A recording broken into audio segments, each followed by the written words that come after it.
Welcome back to DS Trucks. In today's video, we've got a treat for you. We are going to be comparing the 7.3 liter Godzilla V8 to the 6.7 liter PowerStroke high output. Both of these trucks are geared the same, both with a 430 gear ratio, and we're going to be towing quite the load today. Come check this out. We got our 16-foot, 16K dump trailer loaded on the 7.3. This truck's going to be going first. She's squatting like a you-know-what, but take a look at the load here. You can see the tires on the trailer are squatting just a little bit. We got a 10,000-pound machine in the trailer. This is a SVL 75-2 Kubota skid loader track machine. The trailer is rated to tow about 10,000 pounds, maybe 10.9, and we're probably pushing 2,000 pounds of tongue weight on the truck. So without further ado, let's get in the truck, go for a drive. 7.3 will be first, and after that, the 6.7 PowerStroke. Let's go for a roll, or ride.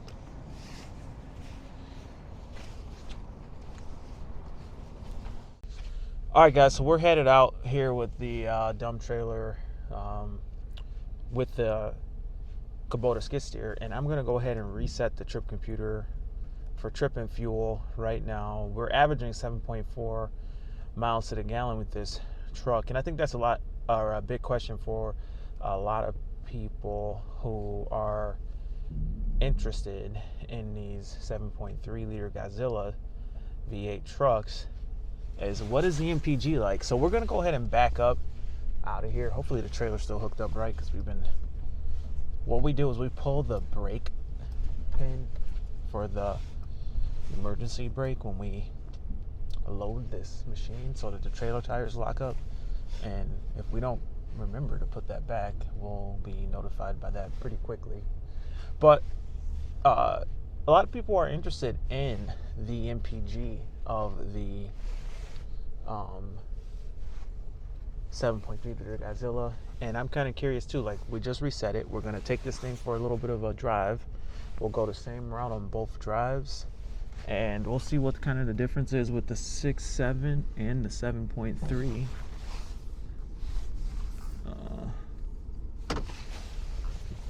And yeah, so as far as power right now, just getting going, the power seems fine. We're squatting, kind of sketchy there, you know. Should we even take this on the highway? I don't know, but we're gonna see what happens. I mean, if your tongue weight's too heavy, you're robbing the weight from your front axle to steer the vehicle. But if it's too light, then you freaking be all over the place. So we're gonna turn the trailer brake all the way up here for this load. Let's try 9, because we're pretty much maxing out the weight of the trailer. And you can see it too. Like, most of the time when I'm pulling a load with this 16-foot trailer, you don't see much with the tires, but with this load, these tires are squatting. These tires are squatting. So anyway, you can pan around and look at stuff. Yeah. So yeah, that'll make it a little more. The more stuff you see, mucho panning, just, you know. So yeah, I mean, this is where maybe the diesel will be a little nicer, because you can pull out fast, and I don't have the ability to go too fast, or else I'll be waiting forever. Just step on it. Let's go. Okay. I'm just gonna drive it reasonably. And as we compare both these vehicles, they're both going to start off with cold engines, and they're going to heat up as we drive. But as of right now, we're only getting 2.9 to the gallon. The suspension leaves a little bit to be desired, but kind of is what it is. I don't know if what I want to get to kind of make this a little bit nicer of a ride, maybe timbers would help. I probably should have took the bucket off of that machine and put the other bucket. We have a snow pusher as well, and I think that snow pusher lets the machine get a little bit closer to the tailgate compared to this dirt bucket that's on here. Kind of annoying too to secure the machine. All the binders and stuff. Oof. So I've got to figure out a better way to bind it. Maybe some of those quick strap binders instead of what I got. But yeah. The power is good though. You know, the 430 gearing, the 10-speed seems to be happy. I could put it in tow haul mode, might as well. And just waiting to turn right. But I think the biggest thing, I mean, we're at our first turn right. I think the biggest thing is going to be the MPG. At our first turn right, 4.7 miles to the gallon. So, I mean, that's not terrible considering we haven't even had a chance to let the truck drive. I've had this truck loaded like this before with dirt and stuff. Squatting like this too.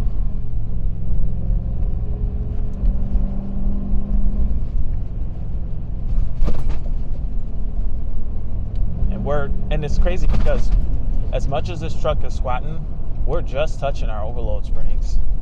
We're just getting on them. There's I-94. I could feel it just shaking this truck. So, I don't know, airbags, but also just timbers. Cheaper option. Just regular timbers.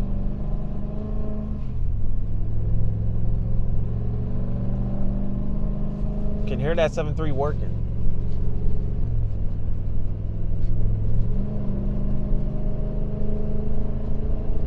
MPG dropping down to 4 miles to the gallon average. Seems okay. Now with our weight the way it is loaded, heavy like this on the truck, it's not going to be a good idea to have a high rates of speed. We're just going to be able to do probably the minimum speed limit, and that's that. And if we were to really push it, I've had these trailers loaded with this truck before, and it will start to sway if you push it, the speed with it loaded like this. The inability of the truck to level as the nose of that trailer drops, it really starts to take too much weight on the truck, and it's just a compounding effect. If the truck's going to drop down, then it's going to add more and more weight to that tongue because the rear axle starts to lift off the ground just a little bit if the nose keeps diving down. So it's not the best situation when your truck's diving down. It just makes it worse and worse. But we're at 65 miles an hour. We got a little bit of shakeage in the truck, but it's not terrible, and it's not the worst drive by any means. Like, it's not bad at all. Like, I think I've had the 3.5 EcoBoost in more of a sketchy situation, or in the 2.7 EcoBoost in a more of a sketchy situation before compared to this. I did a 10,000 pound towing video with the 3.5 EcoBoost, and that truck, it was a little dicey. Like, looking back at the video, people are like, I can hear it in your voice that this thing is shaky a little. And then one time I took the 2.7 EcoBoost and I freaking towed a trailer, a big boat, like a big old freaking, and I think I hit like 66, 65, 66, and that thing started swaying a little bit and I slowed down. So this isn't out of control at all. This is just, you got the little bit of shaking in the rear where it seems like some better shocks could be warranted, and it seems like some better shocks and some better springs. The thing about the springs though is if they gave you good enough springs, then other people will be complaining about noise. And I guess Ford figures, so many people buy these trucks. We're gonna pop off here and do some topside driving too. So many people buy these trucks. Reduce your speed. so many people buy these trucks that want just a daily driver that tows occasionally, that maybe Ford says, hey, we rather give you this spring pack, still quite comfortable, versus giving you a spring pack that is so stiff, which would tow this better, but it's too stiff for the everyday driver. So you come and test drive the truck and you're like, okay, which one am I gonna get?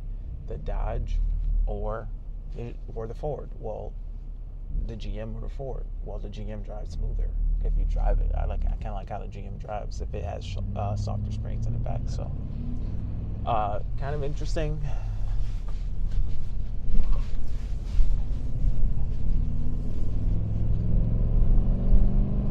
Kind of interesting to see the choice that Ford's made, and it's a relatively comfortable truck. I don't know if it's more comfortable than the others, and I don't know if the others squat down more than the Ford, but the fact that the overload springs are just barely touching right now, I don't know, something better I think needs to be done with the rear spring pack from Ford. They should just come stock with timbers in the back. And then the only negative thing I've seen about a timber shock or a timber helper is sometimes it makes noise if you're not towing. And in my case, that's not a huge deal. But for the fact that you can get a timber for like $250, $300, it's kind of better, in my opinion. So anyway, we're going to pause for a second. We're going to continue to drive, observe our driving characteristics, and pop back in a second. All right, guys, so we're going to pop in and record us going up this bridge. This will be a cool shot, I guess. Us going up the bridge, and both of these trucks are going to have to do this. So this is probably the steepest grade near me. It's not even that bad, but it's something. It ain't nothing. I mean, try walking up this thing, riding your bike up this thing. So yielding and going.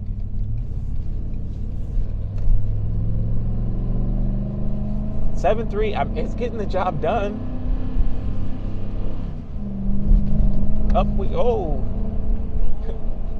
We're going up. I mean, it's gonna get the job done. It's not. Oh. A little engine braking as we go down. I definitely think these Ford trucks are sensing your angle when it comes to their engine braking, because this truck never does that. It never shifts like that until you're on some kind of a grade. So the engine got weird there. It's like running in a way that it never runs. Just revving and being all extra. But I don't feel this ride is dangerous or nothing. It's just squatting too much. All right, so we'll pause this and pop in a minute. So the truck is doing fine. It's not comfortable though to have all that bouncing that comes along with pulling a trailer with this much tongue weight in this truck. It is potentially over the tongue weight. I don't think it is, because I would never tow a trailer if it's over the tongue weight, but it could be. And our Way Safe, we hooked this thing up the first time with this, and that freaking Way Safe hitch spun around. It didn't even want to read no more. So with it set up, I do believe on the bigger Way Safe that I have on the 450, I do believe that one is measuring in the green. But with the snow box on it, it moves the weight a little bit more over the axles. But keep in mind, any amount of weight that we have over the axles is weight that's not on the hitch. So if you have 1,500 pounds, which would be perfect in our case, 1,500 pounds on your hitch, well, that's 1,500 pounds that's more available to you from your payload. So if you have a 10,000 pound payload on your trailer, which I think our trailer payload is about 10.9, so we're getting up there at 10.9, and you at 10.9 and you put 1,500 on your hitch, well, that's 1,500 that you took away from that 10.9 that you have in your trailer. So you can, in theory, load your trailer a little more and still be compliant, but you're kind of playing with fire at that point. If you were to try to put an 11,000 pound machine in here, and you'd actually potentially only have 11,000, or you potentially only have 10,000 over the axles because whatever is on the hitch. But I don't know if that's how the ratings work. I think the ratings tell you via the sticker on the trailer you can haul 10,000 pounds, and the sticker on the machine, if they wanted to figure out how heavy you are, well, the machine weight, operating weight and everything is right there. The machine operating weight and everything is right there for you to see on the machine, and you know the model, so you know how heavy that is, and you know that what the payload is on the trailer. It's marked right on the trailer. But yeah, as you see, at these rates of speed, 25-30 miles an hour, this truck's doing good. We're going through some winding roads, not a real issue, and everything's working out pretty good. So I guess we will pop in back at the shop, and I will see you guys there. Okay, pulling back to the shop, we are at 6.4 miles to the gallon, and I can just watch that needle move as we drive. It was just drinking that fuel. 14-mile loop. We're gonna go ahead and park, switch out the trucks, and we'll see how the 450 do. There goes my trailer foot. We'll see how the 450 does compared to the 350. And yeah, we're gonna switch out the trucks. So, there we go.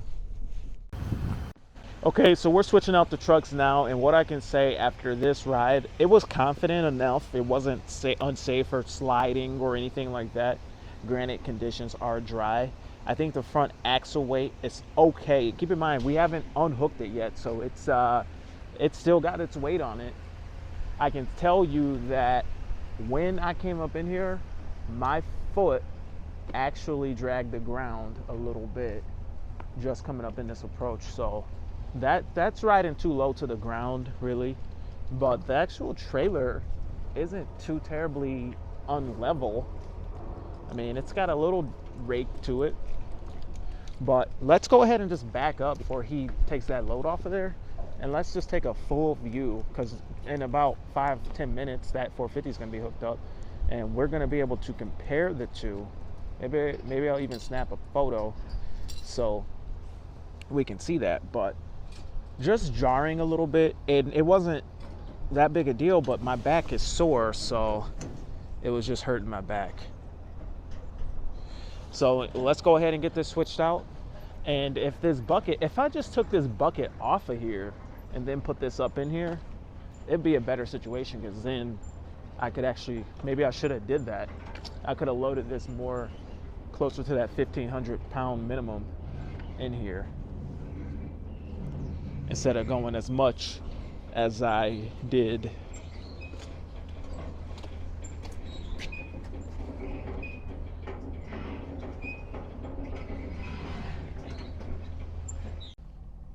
Okay, getting rolling in the 23 F450 with the 6.7 PowerStroke high output, and we are going to also reset our MPG if I ever figure out how to do that. Let's see here. Maybe this button. Trip fuel. Trip 1. We're currently getting 12.2 to the gallon. Reset.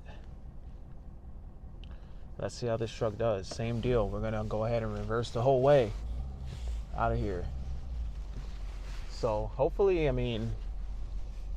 hopefully this truck gets a little bit better, becomes a vehicle. No, they're stopping. Hopefully this truck gets a little bit better MPG, but it should. The other one got like 6. But the question is, how much better?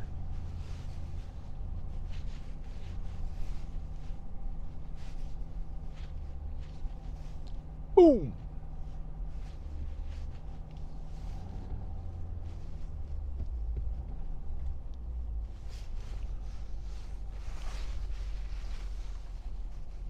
One of the things right away though, going with the that's handy. You can see your trailer on the big screen. One of the things that is better though right off the bat is the seat is just perfect, and the 23s, they're better. So if you're thinking, I want a 23, I'm not sure if it's going to be worth it. If you are concerned about the seat and the seat is important to you, go for the 23, because this seat is significantly better than the outgoing model. I've been able to sit inside of it for longer periods of time, and my back was just killing me in that other truck, and the bouncing and all that was no bueno too. So we're rolling along here, and let's see, I can tell that the brake should probably go up.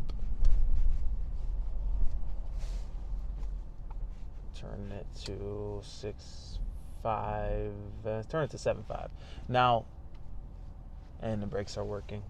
Now I did turn the brakes down to 7.5 in the other truck too as well. I'm filming. Turn the volume. See.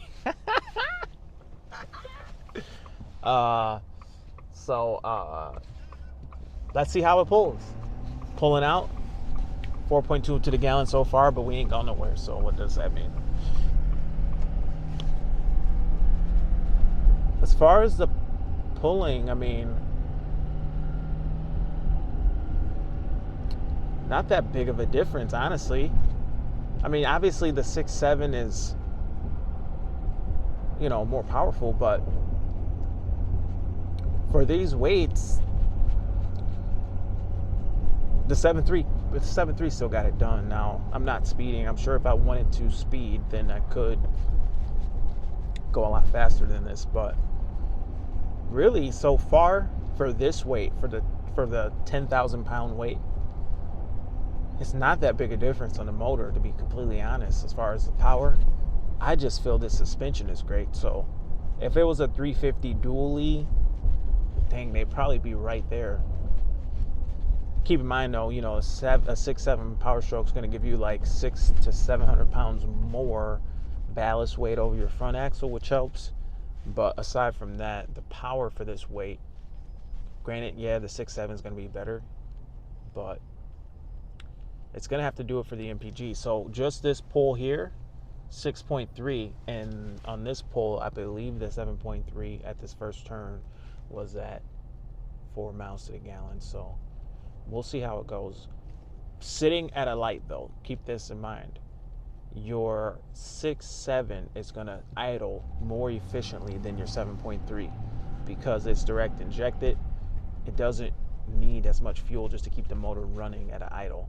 They idle incredibly efficiently because they're direct injected, and they're not limited by the same 14.7 parts 1 air, parts 1 of air, or 14.7 parts of air to 1 part of fuel that a gasoline port injected engine will be limited to, which means they don't idle efficiently like direct injected engines or diesels. So we're gonna do the same route. So the bumps are a little harsh, but it doesn't have all the up and down of the body, which was hurting my back. I hurt my back the other day, and I've just been trying to recover from it, and that ride was not helping. But yeah, the trailer's just up more confidently. The whole level of the trailer it's just more supported. Oh, come on, Granny. It looked like the dog was driving. Getting on the freeway. 5.4 to the gallon so far. We cruise about 65, 66 in the other truck. We'll do the same with this one.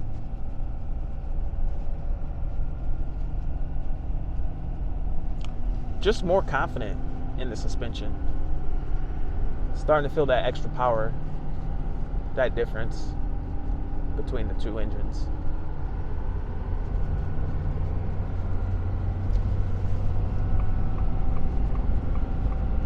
Okay, we're at 65.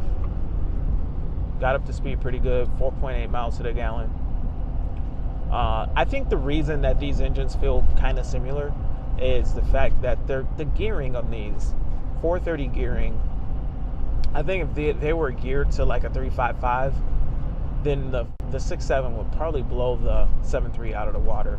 But being that they're just geared the way they are, you'd have to get into some heavy weights in order for this truck to really feel the weight of the machine. But I don't feel much of anything in the suspension. Bueno? Muy bien? Yeah. Like the other truck? Or this one? He only understands a few words. Muy bien? This one? Yeah. Yeah, I think this one's better. It's definitely a lot more comfortable. A lot better. Yeah. So 65, holding it pretty good. 6.2 miles to the gallon right now. Let's go ahead and touch base once we get to that hill. All right, we're coming up to the bridge. Check it out. And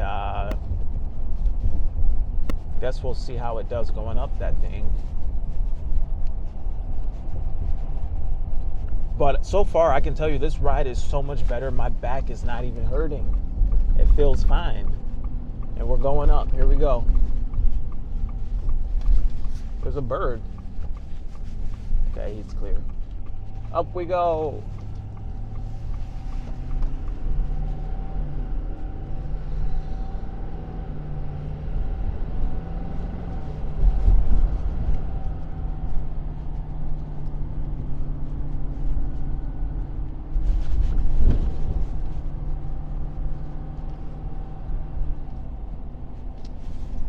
A lot more confident for sure. And you don't have that engine revving. Just it kind of freaked out at me for a second when it came down. The other 7.3 did. But this thing is amazing. And I sit here and think about this truck purchase. It kind of intimidates a lot of people or gets people riled up a little bit just because it's such a big truck. And it kind of symbolizes like that $100,000 truck, which it's, in my case, not really $100,000. I know they get up there if you spec it all the way out, but I think people see that at 450 and the chrome and the wheels and the 19.5 inch tires, and they think, oh, he freaking spec'd that truck out all the way. He got everything on that thing, I bet. But no, I didn't. I don't have the massaging seats, and as much as I rave about the seats, I don't have the best seats. Although for me, they're the best seats I've ever had. The truck is $86,000. But when you think about the value of this truck for 86, a lot of guys are paying 86 for like their single rear wheel King Ranch, Lariat Ultimate, and they start getting all those features and the Platinums. This is kind of a little bit stripped down Lariat, although it's got tons and tons of features for 86. And the fact that it can tow like it can tow, to me, it just made sense to step up to this level of pickup. If you're just gonna have a pickup, if you're gonna have a diesel truck, the dually. Are we stopping? Okay, just making sure. To have a diesel truck is almost like 80 grand anyway. Now, the last one I bought, the last 450 that I bought, Lariat, kind of stripped down Lariat a little bit. Not every feature was 83. This one's 86. And then I know this Lariat, similarly equipped, regular diesel, stripped down Lariat version, probably going to be around 77, I would guess, without knowing exactly. But So far, we're at 8 miles to the gallon, and I'll pop in as we get to the curvy part of the road again. All right, so we're on the winding roads here in Harrison Township, one of my favorite areas. Real laid-back town. Not as many taxes, so I'm told. And it's just a different type of area compared to the other areas around here. As you start to get more further away from the big city, I would imagine as you go further north, it's more like this. But there's like no sidewalks, and people ride four-wheelers and stuff out here, and just a different type of a vibe. But we're on the winding back roads in this small town. Not a whole lot of people in this township. But one of the observations that I've noticed with this truck is it is a little bit slower.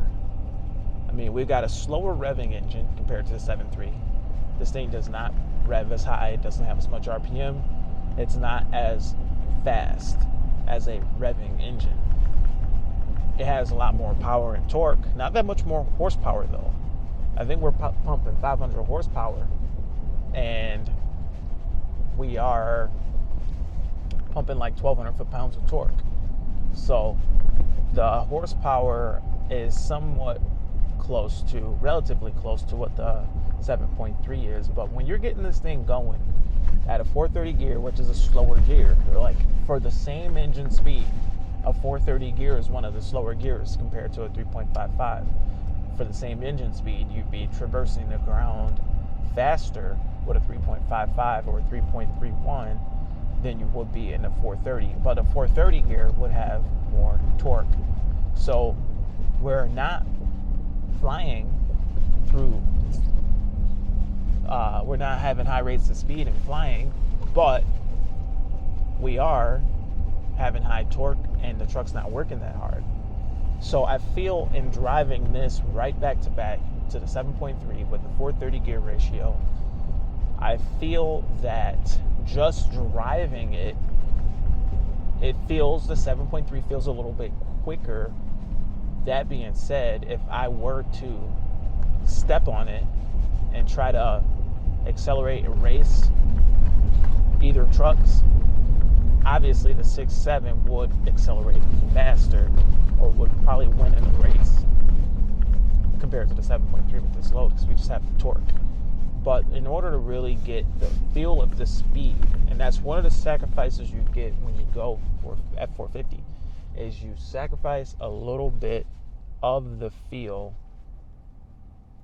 of speed, because your gearing and your engine are just more geared or more mated for just heavy towing and working versus seat of the pants feel. And a lot of people, when they drive these trucks, these new ones, the 23s and up, and they're like comparing the high output, maybe, a lot of these guys who review trucks, they drive like a 450 with a standard output and a 450 with a high output. They're like, man, I can't really tell the difference.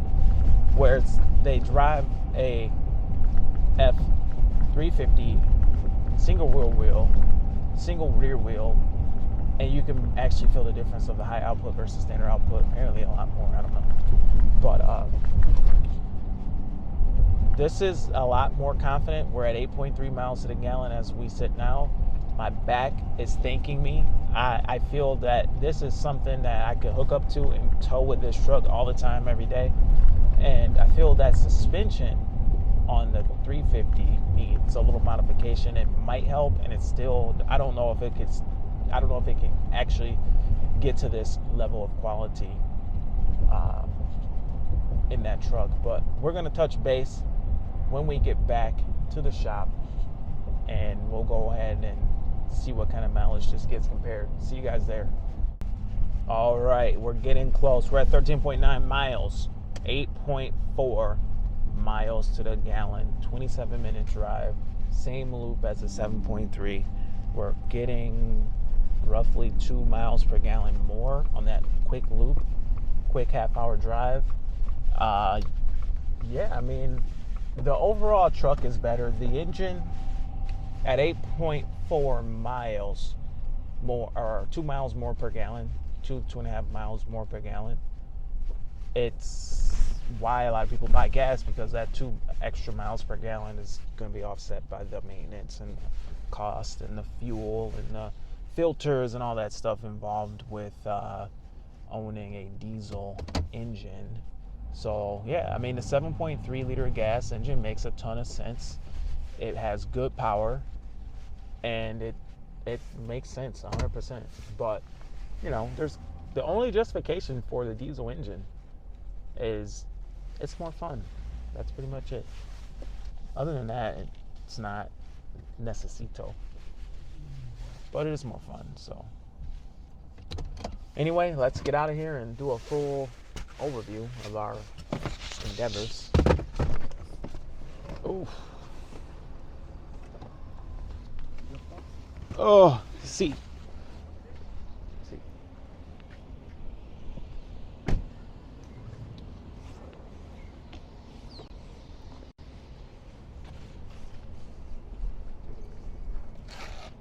Action.